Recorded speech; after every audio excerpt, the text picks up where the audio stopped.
Hello everyone, आज के इस वीडियो में हम इंडिया के बिगेस्ट फूड ब्रांड हल्दीराम के बारे में बात करने वाले हैं कि कैसे हल्दीराम राजस्थान के बीकानेर की छोटी सी भुजिया की दुकान से वर्ल्ड वाइड फेमस हो गया। इतना फेमस कि आज हल्दीराम के प्रोडक्ट्स दुनिया के 80 से ज़्यादा देशों में एक्सपोर्ट किए जाते हैं। तो चलिए आज आपको बताते हैं इंडिया के बिगेस्ट फूड ब्रांड हल्दीराम की सक्सेस स्टोरी और उनकी बिजनेस स्ट्रेटेजीज के बारे में, जिन्हें अपनाकर आज हल्दीराम $1 बिलियन कंपनी बन चुका है। दोस्तों, फूड ब्रांड्स की जब भी बात आती है तो हमारे दिमाग में डोमिनोज, मैकडॉनल्ड्स और KFC जैसे ब्रांड्स के नाम आते हैं, लेकिन आज हमारे भारत की एक देसी ब्रांड हल्दीराम इन सभी विदेशी कंपनीज को बड़ी टक्कर दे रही है। आपको जानकर हैरानी होगी कि एक छोटी सी भुजिया की दुकान से शुरू होकर हल्दीराम ने आज दुनिया के 80 से ज़्यादा देशों में अपनी पहचान बना ली है। हल्दीराम कंपनी का फाउंडेशन बीकानेर के रहने वाले गंगा बिशन अग्रवाल जी ने 1941 में किया था, लेकिन इस कंपनी को बनाने का काम उन्होंने साल 1919 में सिर्फ 11 साल की उम्र से ही शुरू कर दिया था। दरअसल गंगा बिशन जी एक मारवाड़ी फैमिली से थे और उनको बचपन में प्यार से हल्दीराम कहकर बुलाया जाता था। हल्दीराम ने बचपन से ही अपने पिता और दादा की भुजिया शॉप में काम करना शुरू कर दिया था। उस समय बीकानेर में भुजिया बहुत ज्यादा बिका करता था और हजारों लोग बीकानेर में भुजिया बेचने का काम किया करते थे। बीकानेर के ज्यादातर दुकानदारों के पास भुजिया का टेस्ट और क्वालिटी बिल्कुल सेम थी, इसलिए वहां पर मेन कंपटीशन क्वालिटी का नहीं बल्कि प्राइस का था। हल्दीराम की बात करें तो उस टाइम वो अपने पिता की दुकान में साफ सफाई और छोटे मोटे काम किया करते थे। शुरू से ही हल्दीराम अपने परिवार में भुजिया बनाने के मेथड सीखने लगे थे। उनके पिता जिस भुजिया को बेचा करते थे उसकी रेसिपी उनके परिवार की एक लेडीज ने तैयार की थी। कहते हैं कि जब उन्होंने ये भुजिया बनाकर अपने परिवार को खिलाया तो हल्दीराम के दादाजी को आइडिया आया कि ये भुजिया मार्केट में चल सकती है, और यही सोचकर उन्होंने इस भुजिया को मार्केट में सेल करना शुरू कर दिया। और उनकी इस भुजिया का टेस्ट सच में शानदार निकला और उनका भुजिया का बिजनेस अच्छा खासा चलने लगा। लेकिन हल्दीराम जी अपने परिवार के एक ऐसे सदस्य थे जो अपने इस पारिवारिक छोटे से बिजनेस से सेटिस्फाइड नहीं थे। वो कुछ बड़ा करना चाहते थे। वो एक ऐसी स्पेशल भुजिया बनाना चाहते थे जो मार्केट के बाकी प्रोडक्ट से बिल्कुल अलग हो और उसका टेस्ट भी सबसे बेहतर और डिफरेंट हो। इसके लिए हल्दीराम जी शुरू से ही नए नए इंग्रेडिएंट्स के साथ एक्सपेरिमेंट करते रहते थे और ऐसे करते करते फाइनली हल्दीराम जी एक ऐसा प्रोडक्ट बनाने में सफल हो गए जो मार्केट के बाकी भुजिया से सच में डिफरेंट था। दरअसल हल्दीराम जी ने अपने पिता की भुजिया में 3 ऐसे मेजर चेंजेस किए जिससे उनकी किस्मत ही बदल गई। पहला चेंज उन्होंने ये किया कि जो भुजिया पहले सिर्फ बेसन से बनते थे उसमें अब उन्होंने मोठ की दाल मिक्स करनी शुरू कर दी, जिससे ना सिर्फ भुजिया का टेस्ट बेहतरीन हुआ बल्कि ये पहले से ज़्यादा क्रिस्पी भी हो गई। दूसरा चेंज ये किया कि उन्होंने अपनी भुजिया का दाम बढ़ा दिया।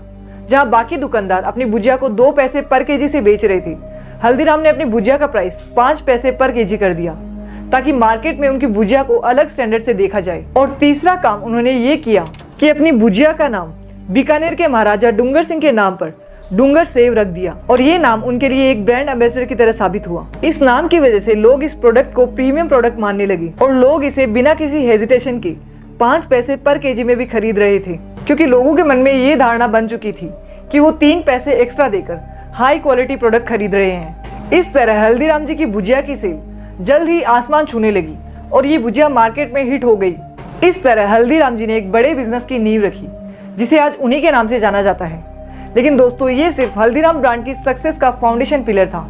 इनकी सक्सेस स्टोरी का अगला चैप्टर शुरू होता है 1960 से, जिसे शुरू किया हल्दीराम जी के पोते शिव किशन अग्रवाल जी ने। वो इस बिजनेस को एक ऐसे मुकाम पर ले गई जिसके बारे में कभी किसी ने नहीं सोचा था। शिव किशन जी ने अपना फैमिली बिजनेस 60s में ज्वाइन किया। उस समय तक हल्दीराम जी की फैमिली 3 हिस्सों में बंट चुकी थी और उस समय उनका बिजनेस बीकानेर, नागपुर और कोलकाता में चल रहा था। इनमें से बीकानेर और कोलकाता का बिजनेस तो बहुत अच्छा चल रहा था, लेकिन नागपुर में अपने पैर जमाने के लिए शिव किशन जी अग्रवाल को बहुत स्ट्रगल करनी पड़ी थी, क्योंकि उस समय महाराष्ट्र साइड भुजिया की कोई खास डिमांड नहीं होती थी। तो इसलिए शिव किशन जी ने महाराष्ट्र के लोगों की फूड हैबिट्स जानने के लिए मार्केट रिसर्च करने का फैसला लिया, जिससे उन्हें पता चला कि महाराष्ट्र में ज्यादातर स्नैक्स के बारे में तो लोग जानते ही नहीं थे, और उन्हें ये भी पता चला कि महाराष्ट्र में मिठाई के बिजनेस में भी बहुत बड़ा स्कोप है, क्योंकि मिठाई के नाम पे यहाँ पे बालूशाही, गुजराती पेड़े और लड्डू जैसी कुछ एक चीजें थी।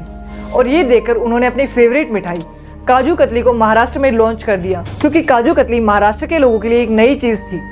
तो शिव किशन जी अपनी शॉप पर आने वाले हर कस्टमर को काजू कतली का फ्री सैंपल जरूर देते थे और ये लोगों को बहुत पसंद आने लगी और धीरे धीरे काजू कतली पूरे नागपुर में फेमस हो गई। ठीक ऐसी ही स्ट्रेटेजी शिव किशन जी ने अपने बाकी स्नैक्स को मार्केट में लाने के लिए अपनाई उन्होंने देखा कि महाराष्ट्र के लोग ज़्यादातर स्नैक्स में इडली और डोसा ही जानते हैं, तो उन्होंने नागपुर में अपना एक रेस्टोरेंट खोला और उसमें इडली और डोसा बेचने से शुरुआत की। लेकिन साथ साथ में उन्होंने अपने कस्टमर्स को कचौरी, समोसा ये सब भी टेस्ट कराना शुरू कर दिया, जो लोगों को बहुत पसंद आने लगा।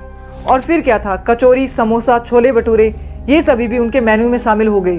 और देखते ही देखते सिर्फ 3 सालों में यहाँ उनकी सेल 400% बढ़ गई। शिव किशन जी की बिजनेस स्ट्रेटेजी सच में शानदार थी।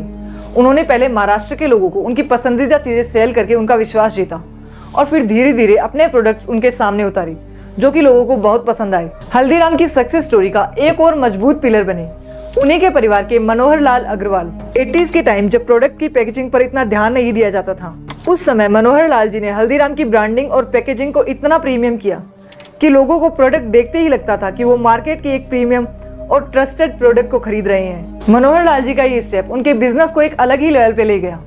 इसके बाद उन्होंने दिल्ली में अपना बिजनेस स्टेब्लिश किया और भारत के अलग अलग शहरों में हल्दीराम के शॉप्स खोले।